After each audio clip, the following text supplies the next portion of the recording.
Hello everyone and welcome back to the Refresh Step, where you recover yourself for the main step.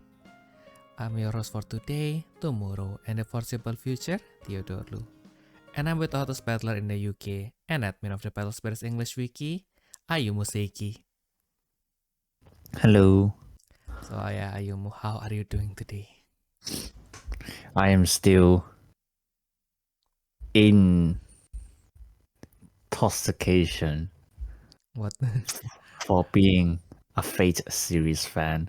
I thought because every time you come over okay, so since we are in Germany, we kinda, if you want to try the beer, it's kind of like the local delicacy, but it's will you? No? Okay, then yeah. So I was like, huh? If as far as I know you, if you are actually drinking alcohol, that means you are having a serious problem. So I was like, when you say the word intoxication, it's like, oh no. If you see me drinking alcohol, you're probably best to call therapists in a hospital for me. Fair enough. Because legit, that was my thoughts whenever I was in depression. So, but anyway. But anyway, yeah. Yeah, let's not to get to dip into that. So those who've been catching up on kind of anime and game trends recently, you should probably know that the new Fate game, Fate Samurai Remnant, was released around a week or two ago. I haven't played it personally because I'm not interested in playing games necessarily, especially not in this kind, which is kind of a set story. Unlike Pokemon, where you're actually an open world free roam, so you kind of felt like you're actually creating your own story. But the kind with Fate and everything, I'm fine with just watching others play, and that's what I did. I found a full gameplay video, no commentary, 20 hours. My God. I spent 4 hours watching every day. It took me a week to finish watching it, and there was only one ending. Apparently, there was 2 more endings. I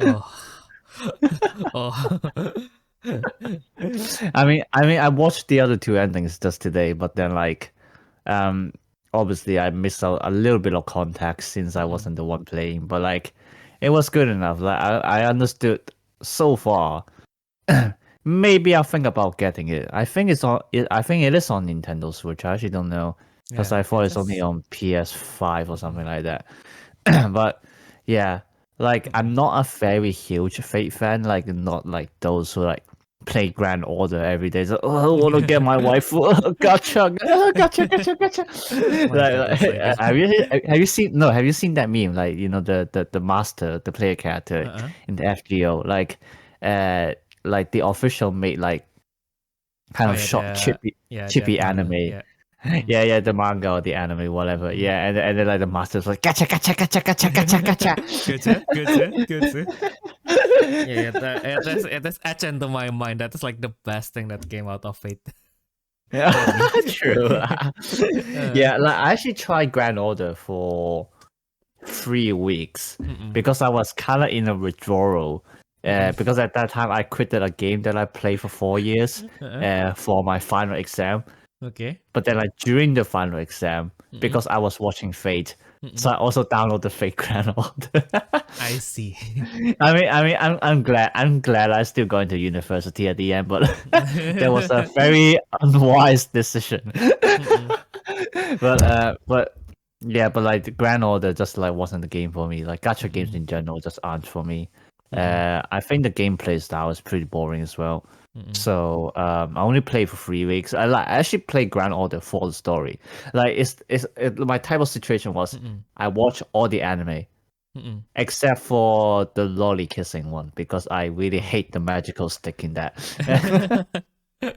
Yes, they had two talking magical sticks, and one of them was annoying as fuck. So I watched the first episode. Nah, I ain't touching this for now. I still did binge watch it in a month. 3 seasons, 2 movies. Oh my God. But yeah, so I move on to Grand Order to try to get some more stories out of it. But at that time, like I heard it got better now, like in terms of story, but like at that time, it was very boring because to wrap it up, basically, Grand Order sets in the future where basically all the timelines were broken. So basically, you step into a field of fire, and then you ask the others beside you, "How did we get to this?" It was that kind of situation, God. and and then so like the people at that time decided that like in order to fix the timeline, they first had to fix everything in history, and they call each major point of history a singularity. And so the whole point of Fate Grand Order is to travel back in time and to fix each singularity, to fix their own world, basically. Yeah. So and then like the story itself, like the chapters are separated into like each singularity, but like because like the pattern is so similar, it got boring after like 2 or 3 times. Like it's like we landed in this world, we need to find a new servant, and then we need to find the villain. Well, the servant was like messing all this stuff, Yep. and then we defeat them, and then we move on. Like that's kind of how it was. So like it's only got interesting if like there are some interesting characters involved, but like most of the time, especially since it's a game with only dialogue, you can't really feel much of that in there. Well, I'm glad they made an anime on one of the singularities, which is the Babylon one. And like I really enjoyed that one. Like So that's why. I can never imagine that I would love a cocky character, aka our great supreme king Gilgamesh. Everybody said that the first time they saw Gilgamesh, but like if they are exposed to like any Gilgamesh, like any version of Gilgamesh for more than 2 episodes, then yeah, they all become like you. Basically, yeah, because like, especially since Gilgamesh first appeared also in the original not light novel, official novel, and then like he was basically an asshole. At least for like one of the timelines, one of the routes. I mean, but I can't remember because it's been a while. Like the last time I watched the Fate series, like the original one, was like 4 years ago. So yeah, so it's been a while, and there was like I also stepped into Fate Zero, without any knowledge of it. Like I actually wasn't interested in Fate at all. But like one of my junior members, aka Kohai, Okay. he was a huge Fate fan, and then he tried to make me to watch Fate Zero with him. I watched 6 episodes. I got bored of it. I didn't continue it, and I went back home in Christmas, and it was a lonely Christmas night. No, not really. But like, I got bored anyway, so I turned on Netflix. I tried to see what was going on. I found Face Zero. It's like, well, maybe I might as well continue that, and I just binge watched the whole thing in 1 week. Like so like if you ever want to suggest someone to watch something, just tell them the name, maybe tell them what you enjoy about it, but never force them to watch it. Yeah. Because in that case they would never get into it. But like if you just tell them, like tell them this is an option. If you're free, go watch it, because that will make me happy too. And you know, like maybe that will make them consider. And like when they're actually actively trying to start the series themselves, then they would like it. So like it doesn't matter how good a series is. If you force someone to watch it, they're not gonna like it. Yeah, Of like course. one of our friends, like probably not best to say his real name here, but like his name is Cset, and he told me he really dislikes Bocchi the Rock. And that's because his friend has been constantly talking to him like how great the girls are, and then like also the typical yes, Yuri taste, and you know, that kind of stuff. Like like apparently his friend was a supporter of Bokita. Oh yeah. Yeah, so Bocchi and Kita, something like that. And like, and I also like Bocchi the Rock myself as well, but like not to that obsession. But like I just enjoy it, like for the story and obviously the music as well. Like Bocchi the Rock in general, like I read the manga a little bit. I'm still continuing it, but like honestly, the manga isn't impressive. It's not really that impressive. But like the anime managed to make it probably one of the best music series ever. Yes. And And so comedy and as well. like yeah, exactly. It was peak. Yeah. You go. My You, God. you have to add that echo there. Peak. But I know, right? like people always speaks highly of like Danshiko Koshi no Nichijo and Nichijo itself.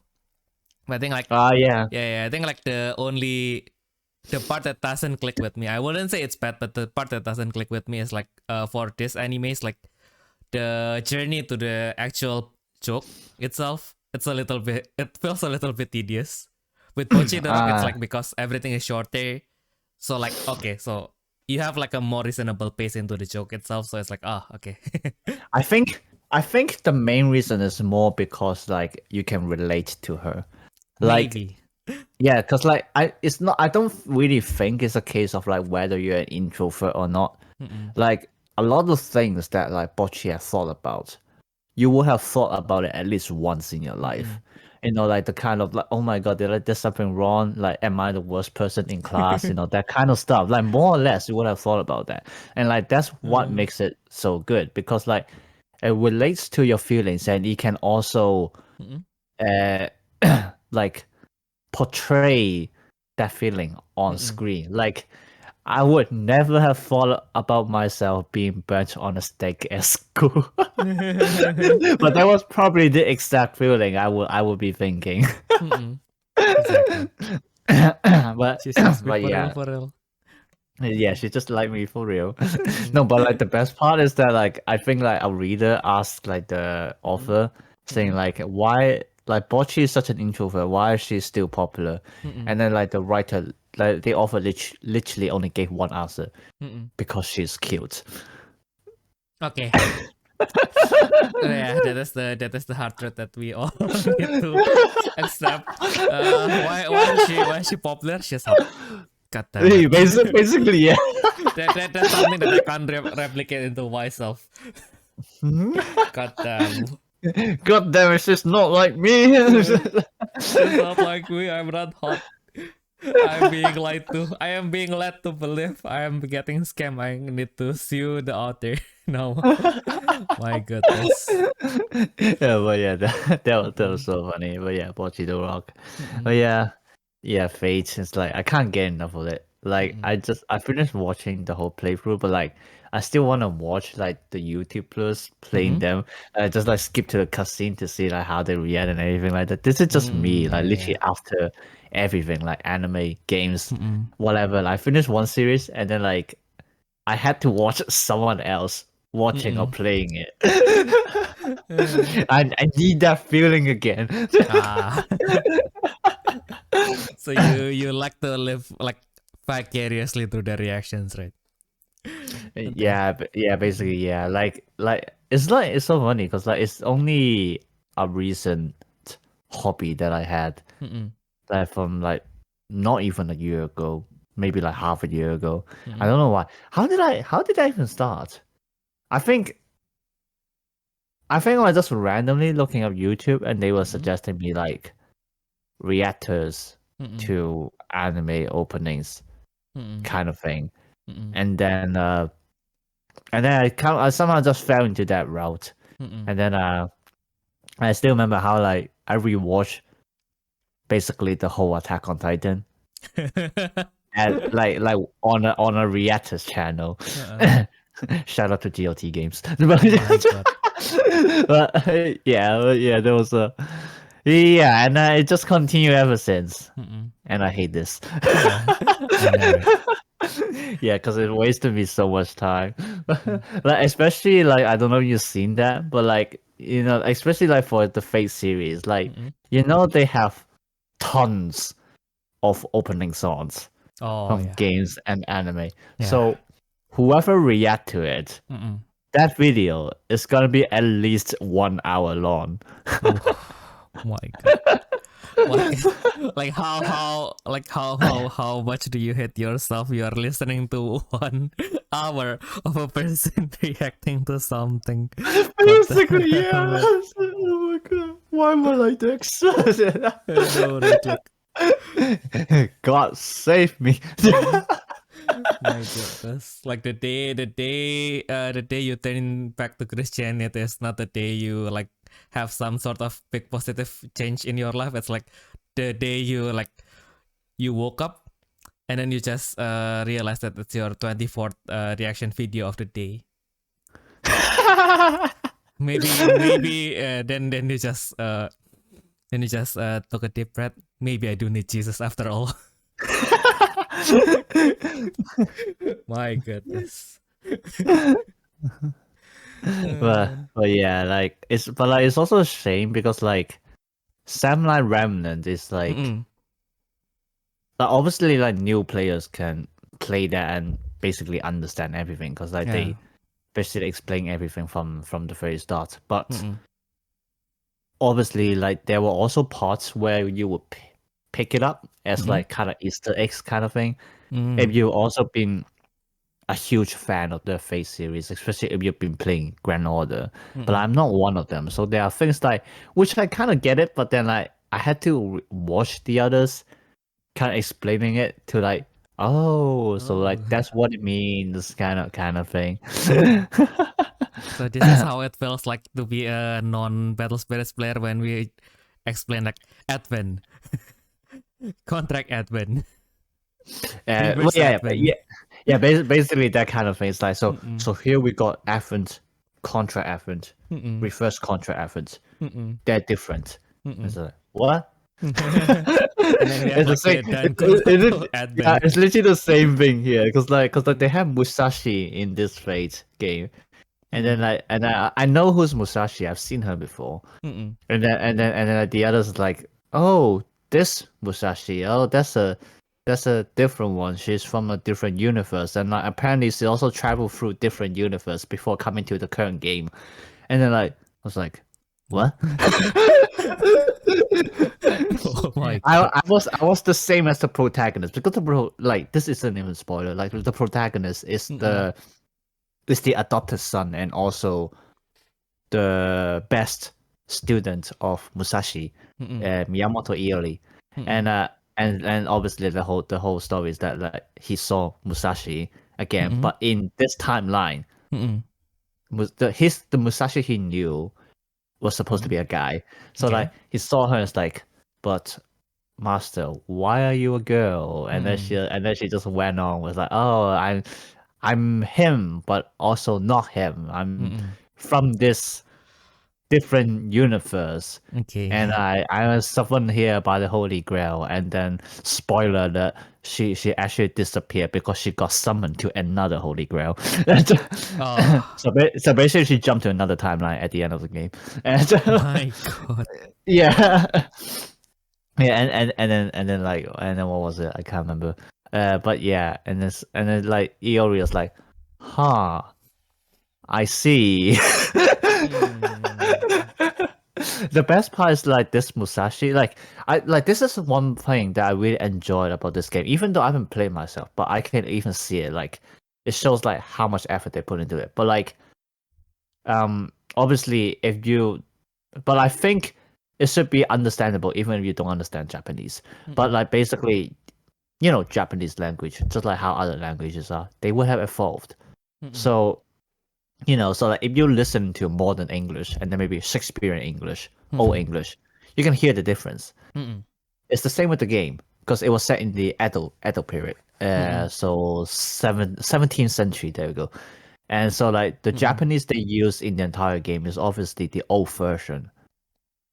But because Musashi has been jumping through timelines, she's basically using modern Japanese, mixing it with foreign words as well. And so like there was a lot of these parts where like for example like Musashi was explaining to Iori and then she was like, okay, so like this command seal, you can use it to power up your servant. And then and like mind you, like the way she said is power up. Like So obviously it's an English word, you know, but Yeah. like it was the Edo period, and then you always just look at it like power up, Langok desu ka? Like, yeah, is it Dutch? And she's like, oh, sorry. Oh. Yeah, but like it's like it's nice that like even in the translation, like they didn't really portray the translation, but like, if you read it closely, then you understand like it's because there's a language difference there. But it's pretty nice that like they also put it in there obvious enough for like the others to kind of notice this kind of Easter eggs, and it's also nice that like they like this is why the Fate series is very nice in general. Like besides the Japanizing beam also, and also like a complete different portrayal of each historical person, because I mean at the end they still gotta sell some figures. Yeah. Other than that, like they've been sticking to history pretty much like very consistently. Like, you know, like the background of a character, and then like somehow they could like insert all these fantasies that they have with this character, and it still fits its actual historical context. Yeah, and then also you got all these little details like the language they use, the era they came from, you know, all this kind of stuff like make the whole series so unique, and like that's why I love it. It's literally not just ha ha ha historical people unga bunga battle, but like, but like yeah, they actually have character development. Okay. Nice. But yeah, imagining like, since I guess you were watching it like with the English subtitle. Is it? Yeah, I was watching with English subtitles. Like Yeah. if I've watched it in Japanese. Like if they're in modern Japanese, I would still understand. But like because they were using old Japanese, well, technically old Japanese. Like even with subtitles, it might be tough. It will be tough. Like Yeah. well, they use a lot of kanji, so probably more or less, I can see what they're saying. But then like probably I will have missed a lot of context as well. True. Yeah. I was just imagining like what you said, right? Like I guess like in Japanese it would probably not be as much as obvious, but I guess like with the English translation, then they would need to be like more precise. Okay, so this character should speak like Old English, like this character should probably speak like how a Japanese in the 17th century would probably understand English if they're really good. Yeah, basically, yeah. Sounds And like selfish. they actually did portray that very well as well, because I mean, to make it simple, you know, basically older Japanese is very polite. Like no matter in what way. And especially since like the protagonist is samurai, or as they call it, a ronin, like he will have speaking very formal Japanese. Same with the other characters. So in English, they the way they did it is basically also been using, I guess you can say, called written English. Yeah. So like it's a lot of very formal English words that like you would rarely hear people using them in today's English. Yeah, like yeah. So like yeah, like they done well that part.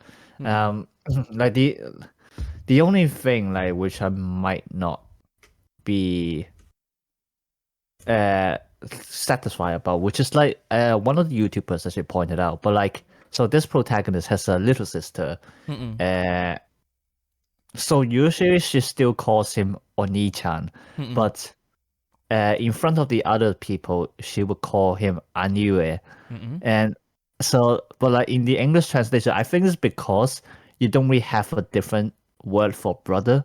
So when she calls him Oni-chan, she would just use his name directly, Iori. But like it's only when she calls him Aniue that when she would use brother. And like one of the YouTubers didn't like that, because like technically she's still calling him brother, not like with his name. So there must be a better way to translate that.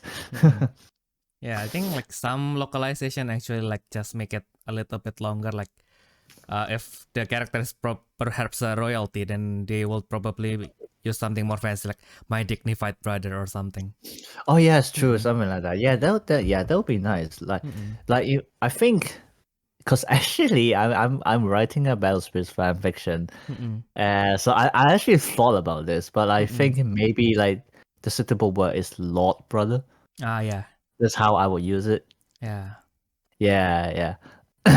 And it's Yeah. probably also a little bit complicated because he's a Ronin, right? So Oh yeah, because true. like Yeah, Ronin is like a samurai, like do you know a like the difference samurai between without a samurai and master. Ronin?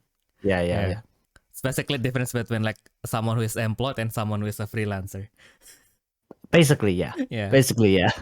Like yeah, I mean like social status wise, I think that is where it gets a little bit tricky because I think like in society in general, someone who is like has an established position will probably be a little bit higher in status. But like I don't know actually. Maybe it was no. Actually, would say it's probably indifferent in mm-mm, other people's eyes. mm-mm, Like, I think it's. I don't think it's similar with like normal employees and freelancers in these mm-mm, days. At that time, I think to the other people's eyes, like you're holding a sword, you're a samurai, mm, but they differentiate into samurai and ronin is because of the pride from the samurais themselves. mm-mm. Yeah. So it's more like a differentiation between samurais themselves more than like a social category from like the other people. Ah, I yeah. think. Yeah, I think. I'm not very good with Japanese history. Mm-mm. Uh, so Either like of I us just are Japanese. yeah, No like man. yeah. Yeah. Yeah, like I actually struggled a little bit when I was Mm-mm, watching the gameplay because obviously it was based on Edo period. mm-mm, So like there were also a lot of references I probably have missed and some that I didn't understand as well. Like mm-mm, for example, like a lot of the surf like I actually didn't know mm-mm, that I know Musashi was a real person, obviously. mm-mm. I didn't know Iori was also a real person and he was actually the adopted son of Musashi. Oh. Yeah. As I mentioned, he also has a little sister, but Mm-mm, according to Wikipedia, the little sister's identity was unknown. mm-mm, So I think like, Type Moon, Fate's mm-mm. company basically make use of that and just like throw whatever personality onto this person. It's really elastic. Oh. Yeah. But yeah, and then but like I also love that like they try to mix in the other culture as well. Cause like I think one thing Mm-mm, what's interesting about the Fate series is that like it's basically a very huge crossover. Like you mm-mm. think, oh, what if Shakespeare sees I don't know, uh, Shakespeare give me a see like person. the ancient North theater. Yeah, something like that. Like, how would he react? If he sees a Chinese person, how would he react? That Mm-mm, kind of thing. And like that. The same happened in Fate Samurai Remnant. And mm-mm. again, I kind of is it really a spoiler? I'll just say it either way. Probably a spoiler. Yeah. Um, but like they summon a lot of people this time. Mm-mm. A total of 15 to 16 people. My God. Uh, yeah. And like obviously some of them are overseas. Mm-mm, So the most obvious one was John the Ark. mm-mm, Yeah, and like they only managed to discover her identity because Iori has this foreign magical book that mm-mm. could talk by himself, and then he saw her as like, you. I think I recognize your face, John the Ark. This stuff. Mm-mm, Yeah, things like that. But then like they also focus on Chinese history quite a bit actually. mm-mm, Uh, so like one of the masters in this game is actually called uh Zhang Chenggong, mm-mm. and you never heard of him. He's basically a Chinese general, Mm-mm, a real Chinese general, mm-mm. uh, who uh invaded. No, he Mm-mm. went to Taiwan and Okay. drove away the Dutch, something like Oh, that. I see. Yeah. So like he was like one of the first Chinese to step onto the Taiwanese island, Mm-mm. basically. Oh, Yeah. interesting. Yeah. So like I was pretty amazed that like he was actually in the game. Mm-mm. Like I didn't. I actually quite like the Chinese history. Like Mm-mm. as a Chinese, like obviously, like I probably like rant a lot on or off video Mm-mm. about our situation in the mainland, Yeah. basically. But like, but like at the end, I'm still really fascinated about like its history. Mm-mm. So like whenever I see a Chinese character, I was like, oh yes, Oh, Chinese yes. character. Ah! Represent. Yes, like I'm proud to be a Chinese. Like, No, right. I'm looking forward to one day looking at an Indonesian character and like, can yo finally get yeah, represented. yeah, The- basically, yeah. So like, yeah. oh yeah, so now look at the Wikipedia, 张成功 or Kosinga, Mm-mm. uh, is like it's like the English romanji is weird, but like, Mm-mm. but basically it's like in 1661, Kosinga Mm-mm. defeated the Dutch outposts on Taiwan and established a dynasty, the House Mm. of Koxinga, which ruled part of the island as the Kingdom of Tongning from 1661 to 1683. So Mm-mm. yeah, he was really one of the first Chinese to be on Taiwan, but also Mm-mm. I think they also put him into the game Mm-mm. because he was actually born in Japan. So Ah. he's half Chinese, half Japanese. I actually didn't know that myself either. Mm-mm. Yeah. And then what's even more amazing is that his servant is Mm-mm. Zhou Yu, Mm-mm. which is one of the genius generals Mm-mm. from the period of Three Kingdoms. Mm-mm. So, and like the Romance of Three Kingdoms was one of my most favorite novels. Oh yeah. So I was very excited. Oh Oh. yeah, Three Kingdom characters, and then obviously spoilers that he was the first one died. Oh. Oh well. I was like, no. Literally the same day, I was talking to my bestie. Look, they got Zhou Yu in the game, and then my friend was Mm-mm. like, "Cool." And then later that night, I was like, "No, he died, and he committed suicide as well." No. No. Oh. So that is the. Oh yeah. I remember. So that's why he is an archer. Yeah. Because like I think I remembered like in other games like whenever he was being represented, like he's always good with the bow. Zhou, Mm. you mean the archer class? No, Joey. Zhou The Yu. character. Oh, Yeah. all right. Oh yeah. Well, I mean, actually, it might be related to his Mm-mm. real history. Yeah. He might have considered. He might have committed suicide himself. I actually don't know. Mm-mm. Who I didn't knows? really look into it that much. Mm-mm. Um. Yeah, and then Yeah. and obviously we have the almighty Gilgamesh. But like Mm-mm. obviously the fun part is that Mm-mm. as players we all know who he was. Mm-mm. But because the Mesopotamia history Mm-mm. wasn't discovered until a later time. Mm-mm. So at that time basically no one knew about him. It's like, Yeah. who the fuck are you? It's like I'm the supreme king. It's like, what? Yeah, that was actually a really nice touch. Yeah.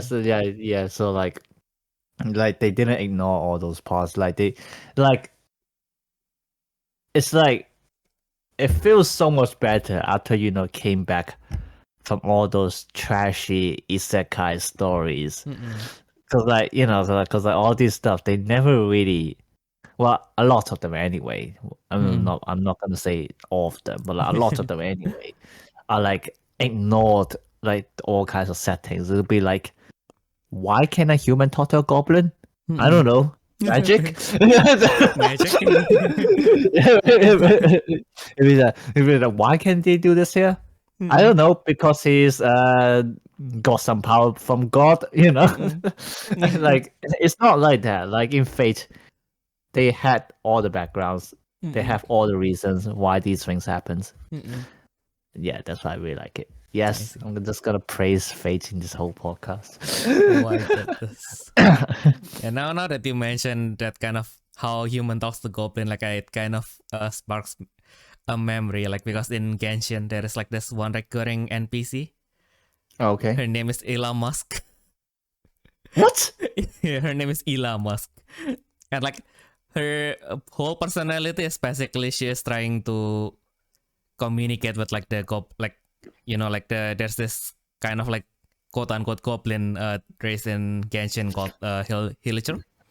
Oh, okay, okay, Yeah. So she has Elon Musk is a researcher, and her whole her whole life, like her life work, is basically to kind of how to say communicate with the Hilichurl. Right. Yeah. That is also really nice. I mean, like in universe, like they don't explain like in detail like how does she develop everything, but it's like at least they kind of give you the impression, okay, yeah, she like observed them and then like she deciphered like one by one, like okay, so they did this and then they say this. Okay, so I guess then if you wanted to do this, then you need to say this kind of thing. That's like also like in the quest, like you are supposed to like help her to communicate with them, and then there is two chances basically. So either you say the wrong things and then they attack you, or you say the right things and then like the one who literally like befriended the NPC. Like I see. yeah. It's the kind of Interesting. nice things. Interesting. Mm-mm. But yeah, like the other things that I want to talk about Fate is like really like how much, not necessarily learning from the game, but like just because like they've been suggesting everything, it like makes me want to like look up everything. So like there's a lot of people that I literally never heard of them before, and like it also justified kind of their personality in the game. So like one of the final bosses obviously has different endings. One of the final bosses was called shit. I can't remember. I can't remember his name already. Poor guy. My goodness. Ah, Is he a samurai? no, it's not. He's actually a writer. Oh, okay. Hieda no Ale. Oh yeah, never. No, I did not watch enough of Bungo Stray Dogs to know who he is. No. I don't think he will even appear in Bungo Stray Dogs because like he's not literally a writer. He's in Fate he claimed himself to be a recorder. So basically, because he's a very ancient person, Hieda no Ale is primarily known for being instrumental to compilation of Japanese text Kojiki in 712. So he's a very old person. I like literally I look at with like I understand like because in the Fate series like his like him being a quote unquote villain, not really a villain, more like antagonist, is because like he wanted to use the Holy Grail to sustain his wish of recording human history forever because he doesn't want to be forgotten. But like that's exactly what happened in the real world. Basically, like I look at Wikipedia, and then like his page literally only has 4 paragraphs. That's it. It's like very little is known about Alice's background. So yeah, I can get his feeling, like especially since like I'm an aspiring writer myself. I understand him very much of like not wanting to be forgotten and to like just like keep writing down something so that people know you exist. Like it's kind of that kind of feeling.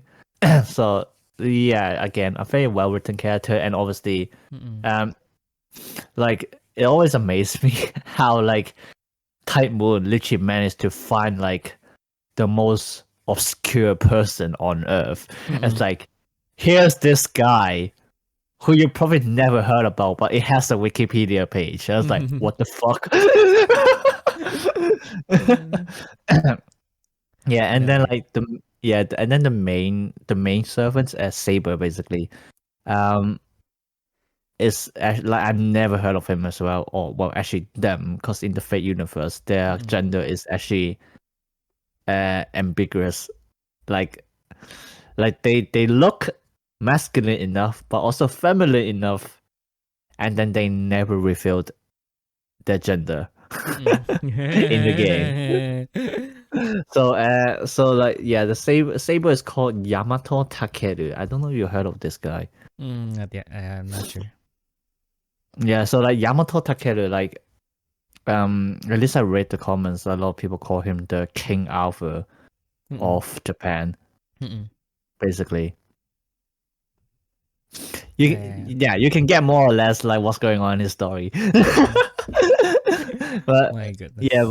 but like, and it relates so well because like what I just said, Hieda no Ale was the writer, well, supposedly the writer of Kojiki, and Kojiki depicts the story of Yamato Takeru. Oh. Yeah. So and in the Fate universe, like casters, well, writers who are casters have like they're usually very weak, but their power is that basically their words are their power, because like they have this concept where a servant gets his power or like even gets summoned in the first place because they're supposed to be a significant or memorable person in human history. But like you have to think about it, in the first place, how do they even get remembered? Because someone wrote about them. So like the writers servants often has the upper hand against the other servants because they were the one who impacted their power in the real history. So it's like mind blown.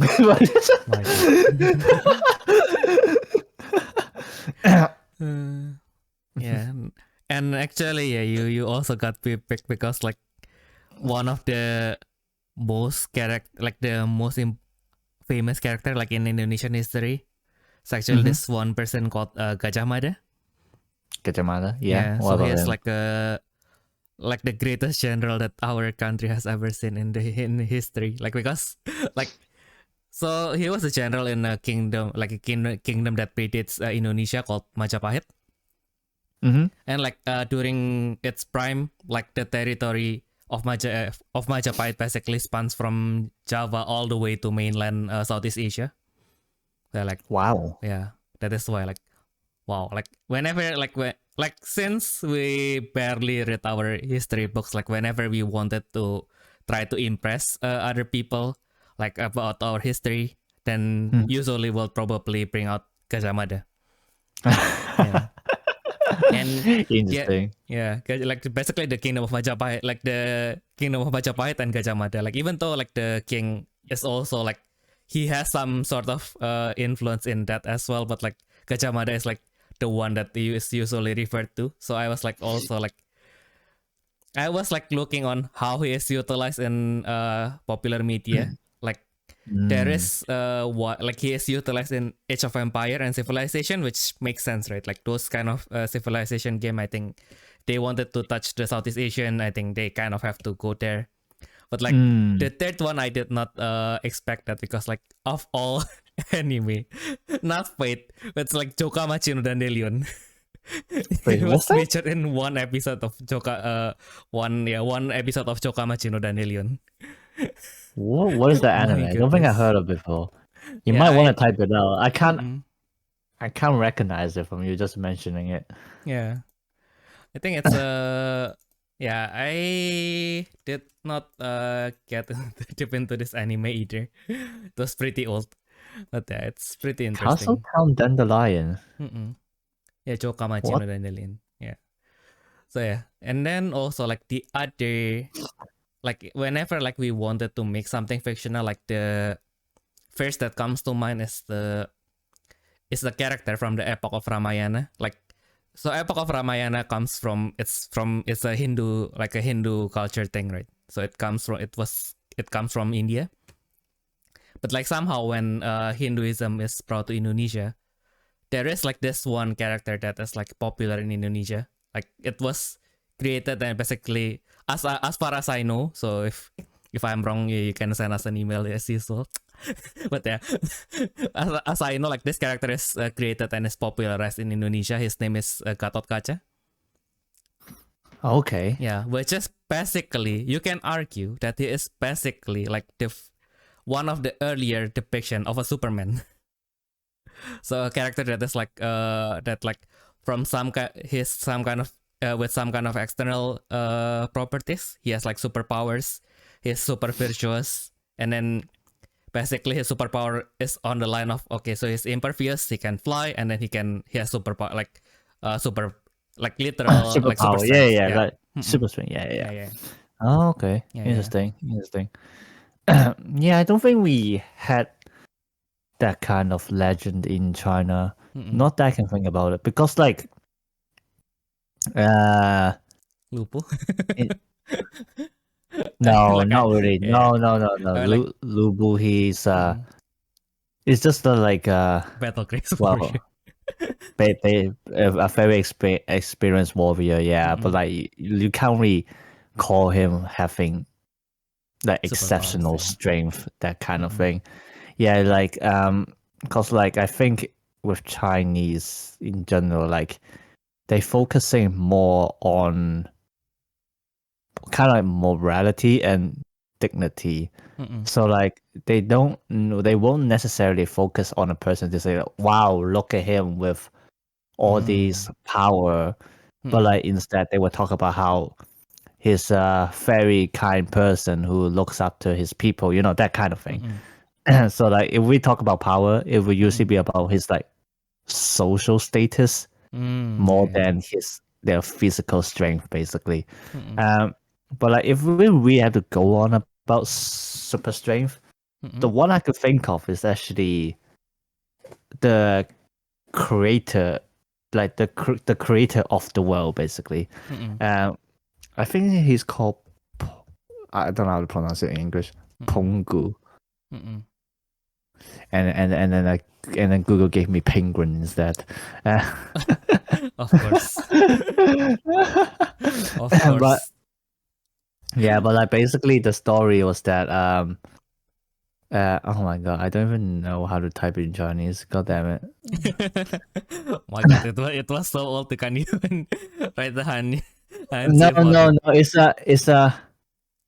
It's he's using some modern words. It's just that like I can't remember how it's pronounced in Mandarin, so I can't use my keyboard.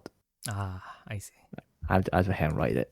But yeah, so basically the story was that the world began as an egg, and then a guy was born from within, and he's that's why, because the romance is a bit different, and this guy is called Pangu. It sounds like Pingu, for God's sake. And then he was born, and he separated the egg, the top being the heaven, basically the sky, and the bottom being the earth. And his body later became geographic features such as mountains and rivers. Basically like that. Like, yeah, it's literally a creation story. Yeah. Now that you mentioned that, I kind of wanted to go back to this game. Like, not really because I wanted to play it, because like this game this game is an idle game, so I don't really fancy it. But like the theme is like something that is, to me, it's quite dear, because like they basically made Fate but for Indonesian characters, basically. So it is created by Indonesian studio, and then they did like I mean, because I know the developer, so it's like he kind of like also like, I mean, like the development environment in Indonesia is still quite small, right? So kind of wanted to share like what is their consideration, like why do they design this, and so it can be like some like a learning material for aspiring developers as well, right? But basically, like he said that, yeah, we might always wanted to, when we wanted to develop a game, we always how to say, we always have this lofty dream. Okay, so I wanted to make it like an action. The story has to be immersive, and blah blah blah. Like there are some qualities that we feel strongly about, but like sometimes in the market, most people they just wanted to see the number increases, right? Oh yeah. Yeah. So it is a sad. I don't know if it's a sad. If it's a sad truth. I mean, like the fact that these people exist doesn't really diminish the fun of us who actually like have a strong feeling about other aspects of the game. But on the other side, like if you are not to say multi-million, but like basically if you belong to a really large game company, which okay, so you do have the money to make your passion projects. So like the projects that okay, so this is what we feel strongly about, blah blah. But aside from that, you kind of also have to make projects that gives you the funding so that you can make the projects that you can basically just have a safety net for projects that are maybe more risky, like commercially. And this kind of project is actually like, I mean, like, don't get me wrong. I mean, like, it's a gacha game, so it's probably going to be expensive to produce as well. But like this kind of game where there is just a loop, like it's just a clean loop, and then people it's clear for how people can spend their money, and then it's like they don't have to be predatory to actually kind of get money from people. I mean, like let's not get into how monetization works, but since it can be a little bit iffy, I think how you perceive microtransaction, it's up to you. But yeah, I think it's quite something that we still need to consider. Like okay, so sometimes we need to find the compromise between here is what I want to make, here is the message that I want to deliver, and here is how I make money, basically. Yeah. Yeah, and then like yeah, I mean like some of them it is basically like Fate, right? It is of course they made the design super pretty, but okay, if you are pretty much into like Indonesian stuff, oh, you can see, oh, this is a legend that is related to this, and it kind of works like because like as someone who lives in Java, like one of the legend that is pretty well told is the legend of the Nyi Roro Kidul. Okay. So she's supposedly the ruler of the Southern Sea. So which is why you should not like the one of the legend is basically you should not wear green into the beach, because it's basically they said it's kind of like an invitation for them to invite you to the kingdom. Which means you will be dragged by the waves and never be seen again. Yeah, but I think like in the end, like because like this kind of folklore they always exist because there is some kind of things they want to warn the future generations about, right? But maybe at that time there are no because we don't know better, so yeah, like having like some kind of supernatural figure will make it easier to explain to people. But I think like now they kind of like have like logical explanation behind this folklore, because the water in the Southern Sea, it's a little bit greenish. So if you wear green and then you got captured by the waves, it will be harder for the rescuers to find you, right? All right, I see. Yeah. Oh, interesting. Yeah, so I guess it's I mean like even in the past, maybe you don't have like people who specifically rescue for you, but you will probably not go to the beach by yourself, right? You probably want to go there to fish, so you probably go in groups. Then if you wear green, it will still be hard for people to find you. Like if you fall from the boat and then okay, so where is Ayumu now? I don't like, everything is green. I don't see anything. Yeah, it's very interesting how like with modern science and analysis, like people try to justify or like basically reason with like legends and like old records of like human history. Like it's always very fun to like watch, well, not really watch, but I see people trying to analyze the Bible, and then like kind of to justify what actually had happened.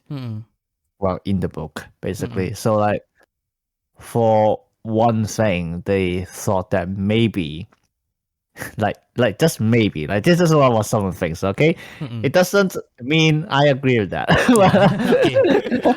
But like, they think that Jesus was literally just a mental who claimed to be the Son of God, and then he just went around, did all this stuff, and then like somehow tricked people by, like, I don't know, for some reason turning water into wine, which I think apparently is possible, but like just like with some kind of skills or like technology, I actually can't remember, but like and anyway, something along that line, and then like and that's why people believe him, you know, stuff like that, and then also like of how, like, you remember how like Moses divided the Red Sea.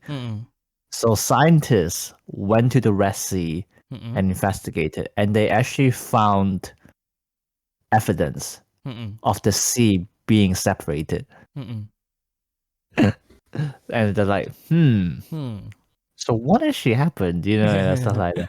And then like, I think the most interesting one is that, like, you know, like obviously one of the most famous stories is Noah's Ark. So they're basically saying there was a flood. At the same time period, like if you look at other myths and legends from other countries, they had a similar story of a flood. So like historians has estimated that maybe during that time, the whole world was kind of in a state of like raining every day, and so like it caused a global flood, basically. Yeah, because for example, like the next one I can remember is like the story from China, which is, I don't know how you say in English again, but it's basically, there was a guy called Da Yu, and then basically was saying like China was flooding all the time, and then but like Da Yu used his knowledge and wisdom to stop the water, you know, that kind of thing. So like, yeah, I mean, I suppose flooding is like it's a very normal occurrence in like every places, basically, but like I suppose there might be some link when, you know, they all roughly happen at the same time. Obviously, like some people say that the Bible itself maybe have messed up the timeline as well. So like maybe like some things sort of happened before or after a certain period of time. But you know, because at that time you don't exactly have anything to record them down. It's literally just people blabbering whatever they remember. So so it becomes, so that's why it becomes very easy to mix up everything. And like, so like they were saying like maybe like some of these parts don't make sense because they're supposed to be in another part, basically. And like that reminds me of like how clever actually the Greek were. So you heard of epic and epithets, right? So they exist because they obviously, ancient Greek wanted to tell stories of, you know, legends and heroes. But again, during that time, you don't exactly have anything that can record all these stories. So, literally, you know the Odyssey. You've seen how long it is. Basically, the people literally memorize the whole thing. My God. And the way they did it is that like, so like sometimes if you ever read an epic before, like you will see a lot of lines being repeated, and like itself almost sounds like a song. Like this is where epithets come from. Like you know, for example, like Odysseus, the brave one, you know, like the brave one is an epithet. Yeah, it's a simple one, but like basically they do that so that it's easier to remember.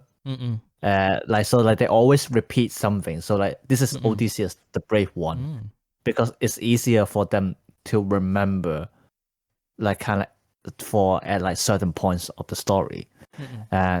So yeah, so like yeah, that's why epic exists. It's literally for people to easily remember them. Like so, it's very interesting. Yeah, human intelligence, man. The old people have figured out how to memorize stuff, and here we are trying to remember the whole periodic table. My God.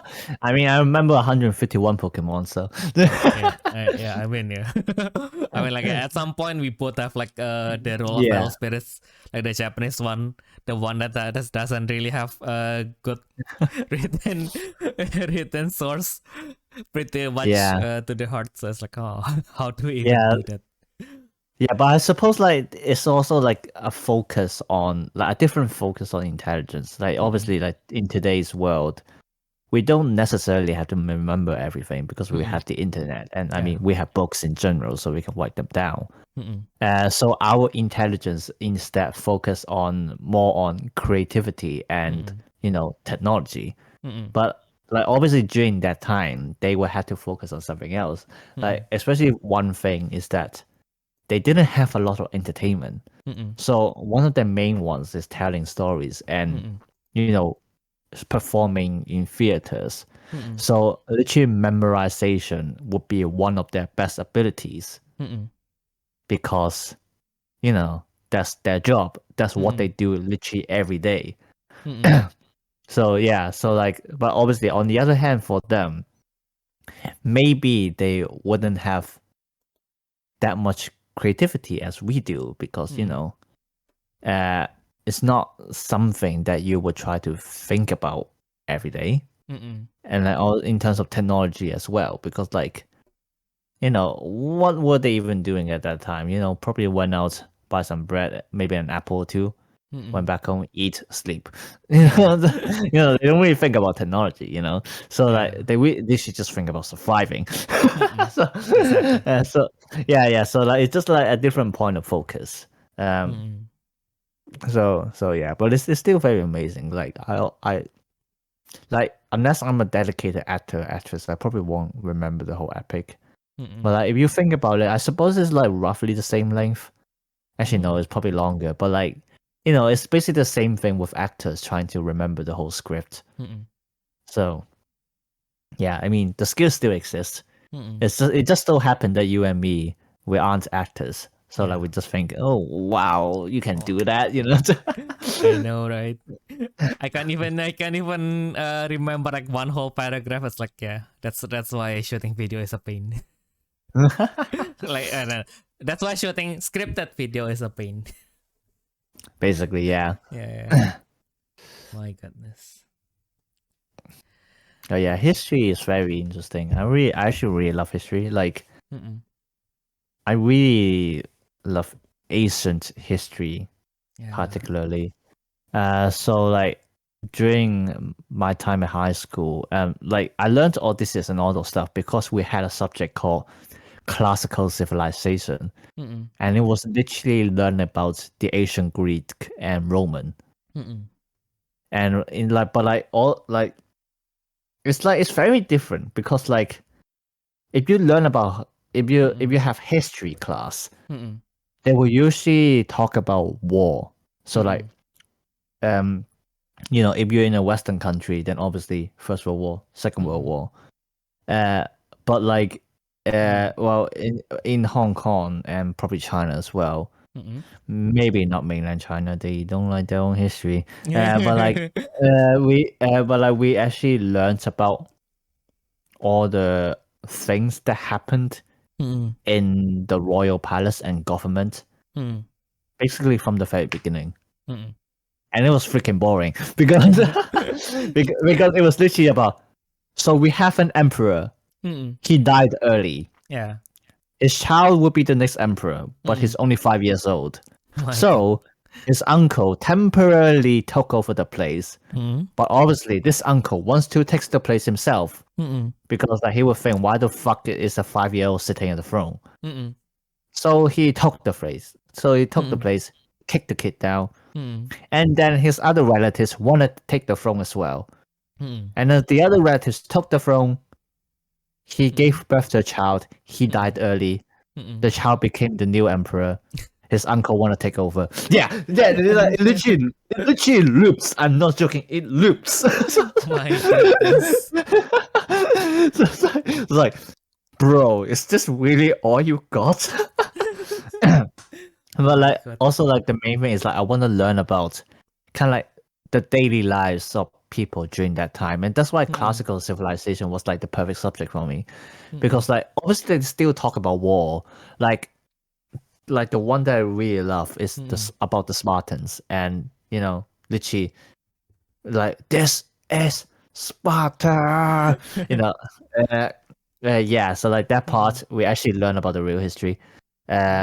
We learn about the phalanx, which is like a military information, stuff like that. We learn about that, but we also learn about the mythology side of things, and then like apparently like during that time, it's very interesting. Like they have all these higher gods, you know, Zeus, Hera, Hermes, like kind of people.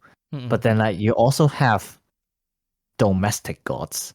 So yeah, so basically you will have a mini shrine inside your house, and you would pray to them, and they will basically protect your house. You know, like I think most of the time they may be the ancestor of the family. But like sometimes like they're just like a god from where they live. So like, you know, if they live by the sea, then that domestic god is apparently a sea god.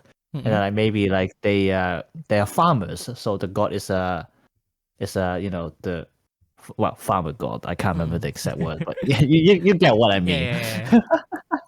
Yeah. So like that part was thing, and then we also learned about the gladiators, and What? yeah. So yeah, and like, you know, how the system works. We also learn about the chariots. Very interesting as well. But I think what surprised me is when we learn about the slaves. Because like when we think about slaves, you know, we always think about the American history, you know. Black slaves basically. I mean, it's history. I wouldn't say it's offensive. It's literally history. So like with our depiction is, you know, literally have whip, you know, or maybe, and then like human unfairness, you know, stuff like that. But it was very much different in ancient Greece. Like just as how you heard, like you know, some historians suggest that, you know, maybe the people weren't forced to build the pyramids in Egypt. They volunteered. Like it's like, yeah. So like it's the same here. Like their status, yes, they're called slaves, but it depends on each household with how they're treated. It's like it's basically like having a maid and butler in your house, but like they call them slaves. And like obviously they don't have they're still technically slaves because they don't have the citizenship in Greece and Rome. Like, you know, they might be foreigners, refugees from other countries. You know, they or maybe they had a war with the Greek and Roman, and then like they're now stuck in that place. So so like they had to force to be slaves. But the fun thing is that if your master treated you well, most of the time, you rather want to be a slave, because like basically you can imagine it like this: if you're a slave, the works that you basically have to do is chores. Chores. You know, just basically clean the house, do the cooking, like follow the master. That's it. That's literally it. Like I mean, like under a good situation, obviously, like in some cases, you might become a sex slaves. Like it will literally happen. But yeah, like I mean, like in good conditions, like that's literally it. You can you can still have a lover.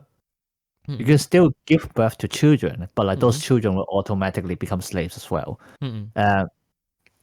But you know, like if you're treated well, you have nothing to fear. Like you don't have to earn the money yourself because, you know, you're being fed anyway. and you literally have a place to live. You don't have obviously you don't have to do the taxes. You don't have to be involved in politics.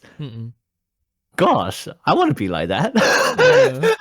If you are lucky, So- if you win the gacha, if you win the master gacha. Yeah, if you get a good master, like you're actually having quite a decent life.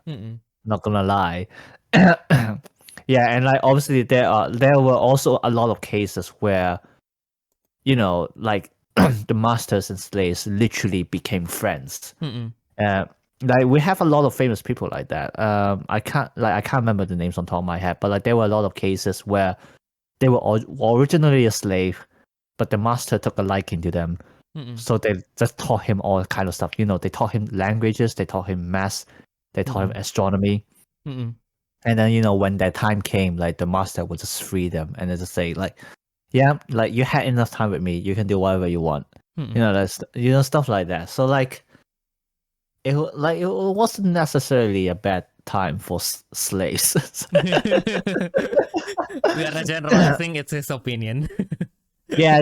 Basically, we're generalizing because of our concept of slaves.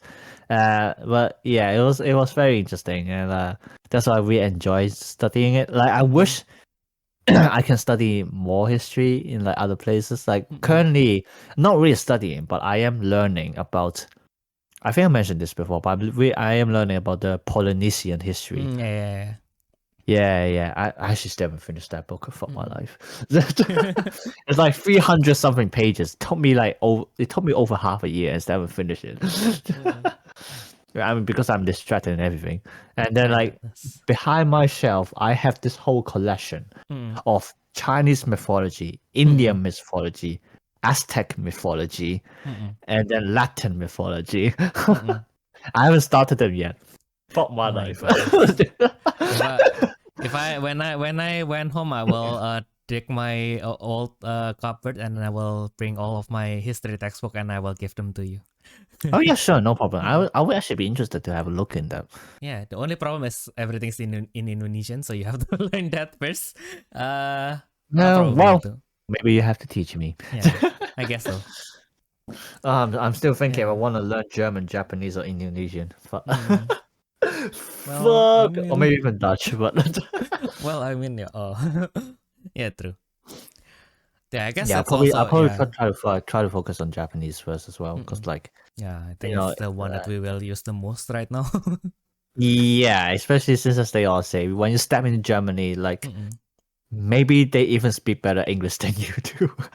Yeah, my mom always says that. Like, yeah, because like at that time was like the school need us to learn a language, so it was either Spanish, French, German, or Latin. And then like my mom said, don't choose German. You're not gonna use it. They're gonna speak better English than you do. I know, right? It's like it's usually like either 0 or 100. Like they can't speak anything, or they basically teach English in Oxford. Basically. My God. Yeah. So I think I might just focus on Japanese first. Still learn Also, grammar. actually, if you go like, because you mostly go to my place, right? You will probably be mostly commuting to Düsseldorf, which has a pretty like, I mean, like we are probably going to be in the central, not to the more like residential side of Düsseldorf. And in the central, we have like lots of Asian population, so of course you can survive with you already speak Chinese, so you can survive. And also in the Japanese restaurant, mostly the staff are Japanese anyway. So yeah. I see. Interesting. Yeah. That is why like I was only missing like where is the Indonesian food, because like the closest Indonesian food restaurant that I know is a fusion restaurant. And then like all the like most of the wait staff are Germans. So it's like, oh, so this feels like home, but this is how it feels like as a Chinese going to a Chinese restaurant in a different country. My God. Yeah. But yeah, I'm also I mean like it was really interesting to learn like how the history lessons are done in Hong Kong, because like for us it always follow the same pattern. Like whenever you advance to the next level, it's basically a repeat of the previous one. So it's basically always, I think, what the history books let us to believe, basically, that our most of our major history starts with when the Hindu and Buddhist, like people from India, came to our country and built kingdoms. After that, eventually, these kingdoms like started to lose their powers, and then so people who are more associated with the Arabic traders, they started their own Muslim kingdoms. And then eventually the Europeans start to come and then and then make everyone hate each other, and then we fight under under their banner, and then eventually we were like, no, we don't want to entertain you guys anymore. We will take the country back for ourselves. Yeah, and then we became the Europeans. In the first sense. Yeah, I guess like I mean like of course we wouldn't it's our history book. We wouldn't really write down so in the past we did some like war crimes against our smaller neighbors. Of course they won't write that, right? But of course, like since I grew up and then I started to be exposed to the internet, and then people, especially like people from Australia, trying to say that, okay, so what did you do to Timor-Leste and Papua New Guinea? Okay. So yeah. I would like, to be fair, it's not like it's only us, but still. My God. Like also like the one interesting thing is the thing that we kind of popularized, but probably is not true, is that our flag is basically red and white, right? It has a meaning. So like red is supposed to be like the I probably need to search that one first, but yeah, basically as I remembered by heart, so red is basically represents blood, so it's kind of to represents the fighting spirit, and then white is purity. So, and then like interesting. Yeah, but there is there is like an actual meaning behind that. I might be wrong because I have not read the history books for so long. So it's not like I'm a fake Indonesian. Okay, I am only born ethnically Chinese, but I am culturally Indonesian. But anyway, like there is one famous story that what other flag has also red and white? Japan. No, it's the Dutch flag. Oh. So one famous story is during one of the resistance battles. There's this one famous hotel that still exists in my hometown. So that on the top of that hotel, they kind of like has like this flagpole, and of course because at that time we were still basically under the Dutch influence. It was a Dutch territory at that time, so the hotel is basically a Dutch territory at that time. So there is a Dutch flag being waved there. It's like the story is basically the resistance broke through the Dutch military, and then they went all the way to the roof of this hotel, and then they tore out the blue out of the red, white, and blue flag, and then that is how the Indonesian flag came to be. But of course, like, of course, it's less because of that. It's I think predates that. Like our first lady, she is the one who kind of like, okay, so this is the meaning of the flag, and she saw the flag like from scratch. It was already red and white. It's not like torn Dutch flag. But yeah, that is like one of the. I mean, like most of our more exciting history comes from like more modern times, and also Majapahit. Yeah, because I think like the other kingdoms is basically just like Chinese history. Maybe the pattern is a little bit more random, but more like, okay, so this is the kingdom, and then one of the children got ousted, and then they want revenge, and then they took the kingdom for themselves. And then they made a new kingdom, and then the new kingdom took over the old kingdom, and then there's a new bigger kingdom that took that has a bigger influence, and then it took over the previous kingdom, blah blah blah blah, and then Majapahit came and then dominated everyone. And then I think Majapahit in history, it's also a big case study on categorization, like basically, like teaching the new generation how to do things. Right. Yeah, like I think the one where they mention like what is the main weakness of Gajah Mada and the king is basically to ensure their position. They don't really teach the new generation on how they do things to make sure that they can stay in power basically. But because of that, after they basically went out of power, the kingdom just collapsed. Oof. Yeah.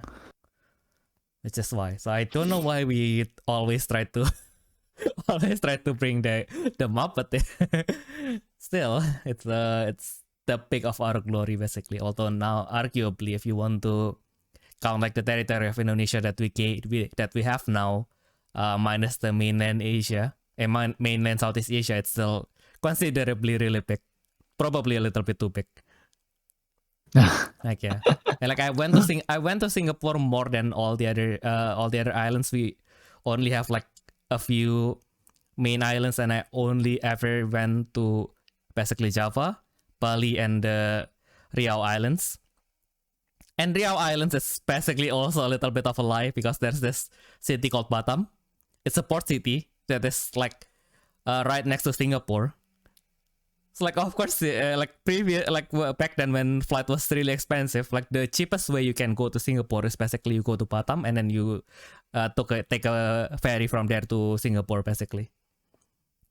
So yeah, does that count? I see. Does that count as us going there? I mean, like I think the longest time I spent there is probably 1 day. So basically, we went there, we stayed for 1 day, and then we took the ferry the next day, kind of thing. Okay. Yeah. Oh, so it's just kind of like us going from Hong Kong to Macau. Yeah. Yeah. It's also just 1 hour ferry. By ferry. Yeah, and then like I actually only been to Macau twice. Once was why? Oh yeah, once was because we were trying to visit our relatives, and also because my grandparents were getting old, so like my parents figured like maybe like just try to bring them out for one more trip before like they basically can't get out their home. And they weren't that bad at that time, but like my parents just figured, oh, we have time, might as well. And especially since my grandpa, I actually only realized that a year, not even a year actually, just a few months ago when I was in Hong Kong. My grandpa was actually from Macau. I always thought he was just like born in Hong Kong or like mainland China, but no, he is actually from Macau. So but like I don't know why, like my dad never told me about it, or maybe he did very long time ago and assume I remembered, but obviously I didn't. But yeah, so like most of my father's side relatives are in Macau. So like during that time we went there basically to also visit the relatives and just to look around. It was very interesting, because like imagine like you have someone who's older than you, but like they're your niece and nephews. Yeah. So like I'm basically being called uncle despite being like a 10 years old. My goodness. Yeah. And then like the second time was actually just a few months ago. Okay, so the first time was when I was 6 years old, actually 6 or 7 years old, around that time, and the second time was a few months ago. Jeez. Yeah, we went there just because my parents want to go somewhere.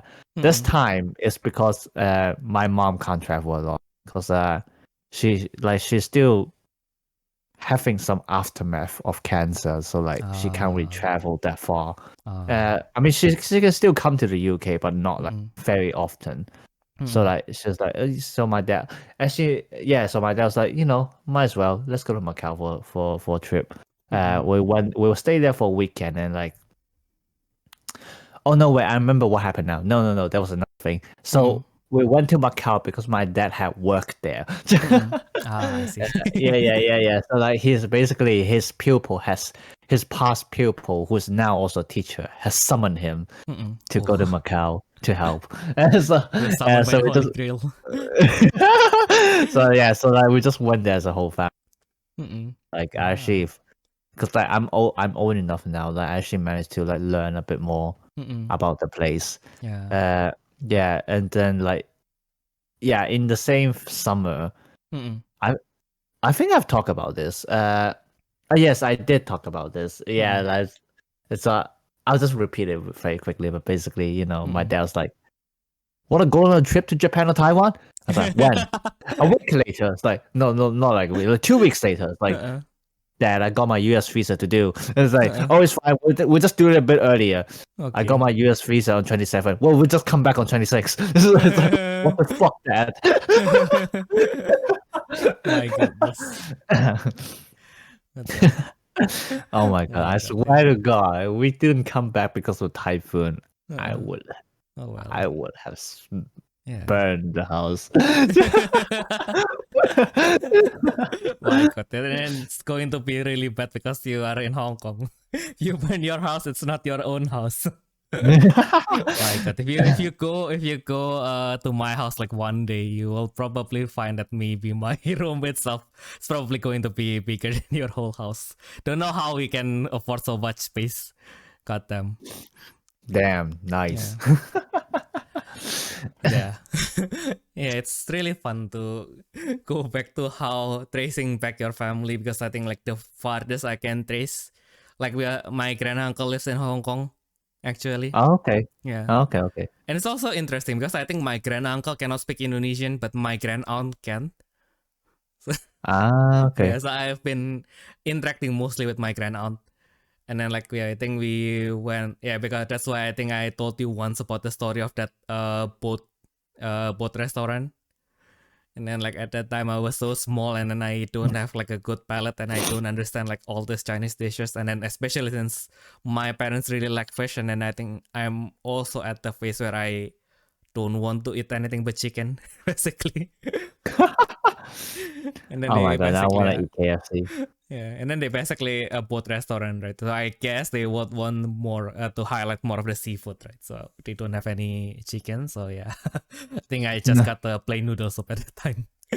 Bruh, what a waste. Yeah. Oh well, I mean, like I didn't know better. I was still 10, I think. And then I see. also the story about you being the uncle, I can kind of resonate, because like one of my like my mom, she has like 11 siblings, like her, and then her youngest brother was so young that his wife, so my aunt, is actually like the college friend of one of my cousin. Oh wow. and and even with that, like she has one son that is like pretty late. So like when my cousin was born, one of my oldest nephew is already in middle school or something. Like, Okay, I see. yeah, I mean, be that sounds about right. 12 Mm-mm. siblings. I mean, assume like, you know, your grandmother's giving birth one every year. That's 12 years apart, so it makes sense. Yeah. And then I think like back then, like because we don't have advanced medical technology, sometimes we forget that people have lots of children and also fail to carry lots of children. So it's like, Oh god. So it's it's like now it's like really hard to imagine you even have one children, and back then people have like people were being pregnant like 15 times. Like imagine the pain. It's like fuck.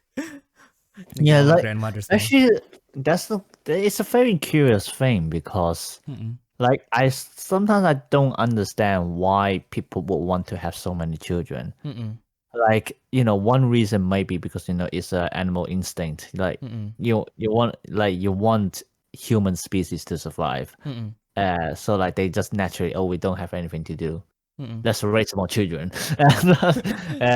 Well, obviously, maybe they really love taking care of children. That might be the case, but like I just never understand. Like especially since like I don't even want any children. Yeah, Like I mean, like, even if I'm ever married, I don't really want any children. Yeah, I think it's a little bit different, like the society back then. I think like this is actually I invert this from a novel that is based on like history, like a historical setting, but it's fiction. But I think like the cultural context, I think especially with since we are from China and Indonesia, both countries which are pretty much dependent on their agricultural exports, not exports, but basically their agriculture. Yeah. And I think we have established that back then the medical knowledge is not as good as now. So like you maybe have 12 children, maybe only 4 of them grew into adulthood. The rest probably just die in their first 5 years. So it's like you kind of have to have more children to make sure you have at least one that survives to adulthood. Okay, no, yeah, that actually makes sense. Yeah. Yes. But like, I'm actually more surprised that like they even managed to afford to take care of so many children. Yeah, I mean back Like, then. yeah, I mean, I suppose then back they don't have then, to like, afford school. I and guess then like so. you know like the evil part. What?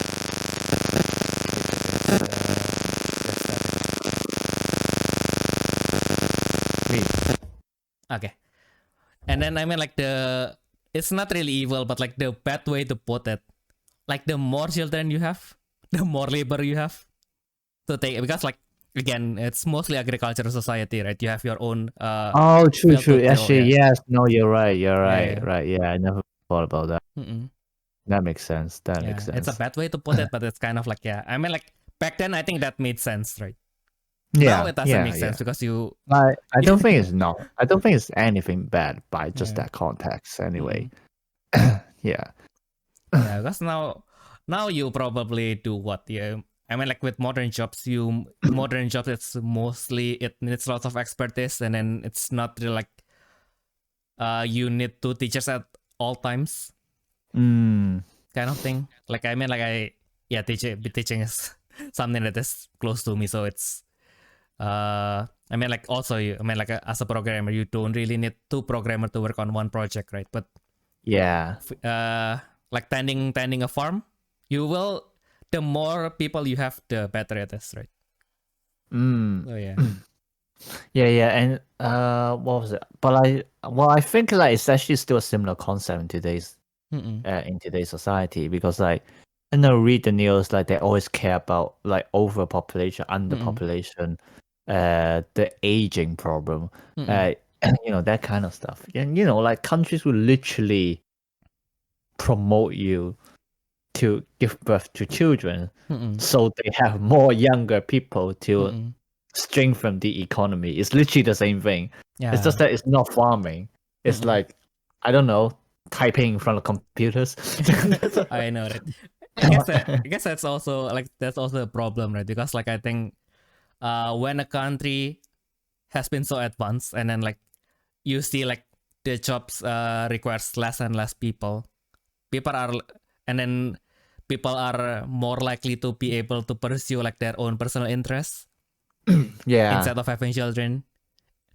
And then this translates into like, if someone from a country where, okay, so maybe there are more chances for you to do manual work, and then but like manual work in the end, the money is not that big. So if you move to this wealthier countries, then there are more chances for you to grow a bigger family.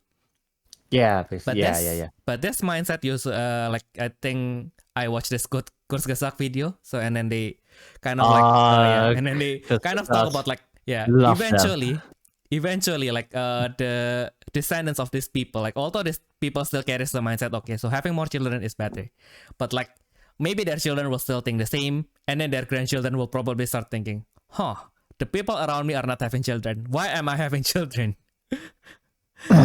And then probably that's literally the mindset. Yeah, so they will eventually kind of like fit into the society that they are migrating into, basically. That makes sense. So yeah, basically, Japan will be gone either way. My God. Kurzgesagt, love that channel. Yeah. Like they explore a lot of interesting things that like. And as all the comments like to say, every video is literally one existential question. Yeah, exactly. But that's why I love them. Yeah, like they just explore some really interesting one. No, have you watched this one video? Called like we did the math. You are dead. Oh my god. Yeah. No, but like basically what they're saying. I'm gonna see if I can if I can replicate the explanation. But like, so like imagine this, yeah. So you drop an ink in a glass of water, and like the ink disperses in the water. But when you look at a molecular level, like they're not literally dispersed. It's just like the molecules are moving freely inside the water. So like they're not just spreading out. Like they're not spreading out in one direction. They're just moving in random direction. But like when you look at it as a whole, it looks like spreading out. So that means, if you wait long enough, by chance, like the ink molecules would gather up together and just to form a drop of ink again inside the water. But like they said, it's like 1 over, like even more than a trillion chance or whatever, something like that. So like it's basically impossible. But like it's basically impossible. But there's a probability that it will happen. It's basically the typing monkey theory, basically. Oh yeah. Yeah. Like if you give it enough time, eventually it will type a most experience story. Yeah. So like in the same sense, this is actually very mind blowing. So like they were saying that the universe would eventually stop expanding, and so it will become this round sphere trapping all the molecules it has. So, and you gotta remember, like human body, especially like including your brain, especially is formed by molecules, atoms, basically. So it's saying that like it's like for the universe, there's an endless time. So when you wait long enough, eventually the molecules will gather together and form a pseudo brain. And you're actually that pseudo brain experiencing everything by yourself. Like everything like your whole life is just in your mind, literally. It's literally just because this whole universe has waited for so long that these molecules somehow gather together coincidentally and then manage to form a system like the brain that's creating your consciousness. It's like, what? Oh my god. I was like, this is actually mind blowing. Exactly. Yeah, my favorite video is actually the one about optimistic nihilism. Nihilism. It's always an interesting one. Yeah. I've learned philosophy in high school. It's like a very interesting topic. Yeah. Yeah, that is why like I always find it fascinating, like because like their main point is of optimistic nihilism is like, because nothing will eventually not matter, like why do you worry if things will affect you, and like slightly like things like embarrassment and stuff, like this is something that is going to be temporary, because it's in the grander scheme of time it doesn't matter, right? So yeah, why not live your life to the fullest, basically. Yeah, so like it's like No, so it's very interesting because like you, when you say it that way, like you can see that like the concept of nihilism is actually pretty contradicting, because like I think the underlying tone is that like literally everyone in this world believes in nihilism, because like if you think about it, it's exactly because you think your life means nothing. That's why you're looking for something. So in the first place, you have to believe in nihilism first to make you chase after something. Oh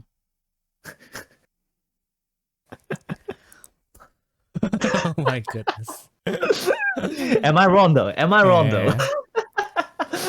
Exactly. Now that you mention it, nihilists are just people who have not moved on from here. No, just kidding. But I mean, like, yeah, I mean, like, the other contradiction is like, if nothing matters, why do you feel so strongly about the fact that nothing matters, right? Exactly. Yeah. Like philosophy in itself is a very big contradiction, but that's why I love it. Yeah. My God, it forces you to think as if it's a science about thinking. All right. My God. Yeah, and then like it reminds me of like how my friend told me like he's my senior, and like I think everyone just see him as dumb. But like in hindsight, I think he's just a very smart person that the others can't relate. Like, but like I love talking to him, and like he's very much enjoy talking to me as well, even though I was much a brat. But like he once asked me this question: if everyone is normal, then what is normality? My God. Oh my God, this is the whole my the number one quote that my senior gave me is basically also like, everybody is you are unique. You are a unique person, just like everybody else. Yeah. Oh my God. Yeah, but after he said, like, you can see how I couldn't forget about it after he asked me. I was like, asked me about that. Like, it's one simple question, but like I think like it's one of the main factors that make me choose philosophy later on. So like it's very interesting to think about those things. Yeah. My God. But yeah, but like technically, mathematics is also part of philosophy. Because like, you know, I mean, if you think about it, math it's just a way of thinking. Like you look at an item and you analyze it in terms of mathematics. So that's one way of thinking. Yeah. So mathematics in itself is philosophy. And like people actually have been trying to use mathematics to see the world. So basically, you can imagine the universe is a computer. Yeah.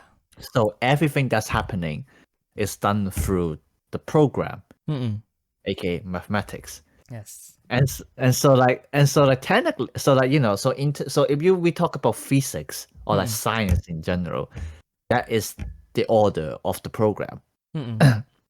Right? Yep. Yeah. So, but then like this is from one of the books. I can't remember the name. But like basically the book suggested that. So if God exists, and because the concept of God is that he can create miracle, aka defying the logic of this world, does that mean God is actually the virus of the universe? Oh. My God. My good God. Oh my God. Not the first time my idea of dietetship has been challenged, but this got me thinking way too hard. My God. Oh my God. That actually like deleted all the other things that I wanted to talk about. God damn it.